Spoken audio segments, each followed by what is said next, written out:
The Okanogan complex fire is just 10% contained. It is the largest wildfire in state history. It's burned 400 square miles, and it's expected to get even worse. The battle to control our state's biggest wildfire rages on tonight as firefighters struggle to gain ground. Thousands forced out of their homes as flames quickly approach hundreds of homes in central Washington. This morning, President Obama signed a disaster declaration for our state.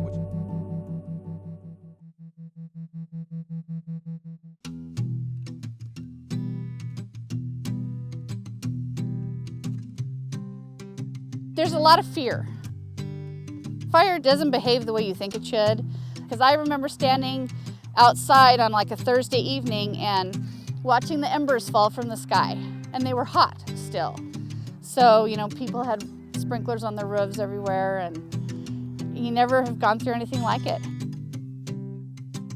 People that have health issues or respiratory issues, it really confined you to your house. I mean, you were pretty much confined to your house anyways because you were just blocked in by smoke everywhere.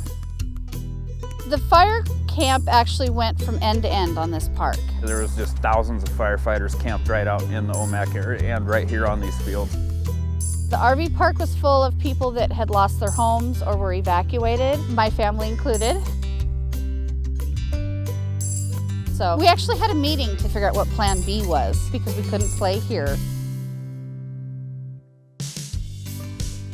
You know, it's important for these kids to get back to something that is normal. They need to be able to go to practice. They need to be able to do these things so that all this burning and this fire and this fear is not all that they have to think about. We came together and voted on that and decided to keep the soccer program. So we moved the season back 2 weeks. The only fields that I managed to negotiate us to keep are the big ones. This was covered, so we had to actually move all of our fields to the local elementary schools. The association, they split it up and they had soccer practices at elementary schools around the area. Moved all the goals up there and stuff. Parents just helped move kids back and forth between it. So it was a matter of setting up all those fields up there, tearing down, and these goals are heavy. So we had to move them all back down here, reline all the fields down here. It was neat to watch everybody work together. With the fields in two different parts of town, parents were just carpooling kids back and forth, getting stuff done.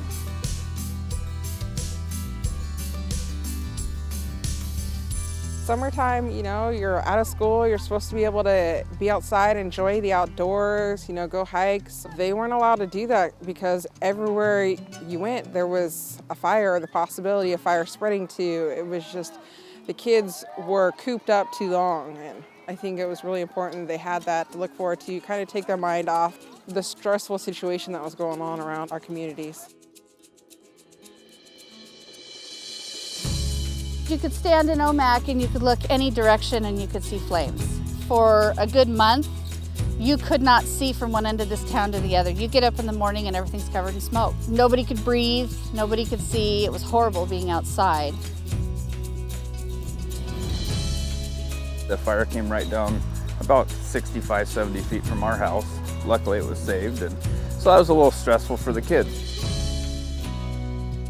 There's been a lot of tragic stories that involve different families. A lot of people have lost a lot of stuff, so it's always been nice to have stuff like soccer, just to have the kids fall back on. The very beginning of the season, you know, when the kids show up, they're all kind of like zombies, if that makes any sense. And then they start to liven up and they start clicking with their friends and the smiles come back and the joking and having a good time on the field comes back. And that's so important. If we would have not had the season, I don't know what a lot of them would have been doing right now. The association as a whole, because like I said, we're from one end of this valley to the other, we worked so good together to make this work. You know, everybody put in the extra time, made the extra compromises, and I really appreciated that about the group that I work with. What is really important is that we're already a tight-knit community anyways, but it just seems that everybody just rallies together and they help get those resources to the people that need it. I think it's a stability thing. You know, they know that they have somewhere they're going to go after school, and they know that their friends are going to be here. We're all going to be here, and we're going to do everything that we've always done, because that's a big deal when you don't have a house to go home to. It's a big deal.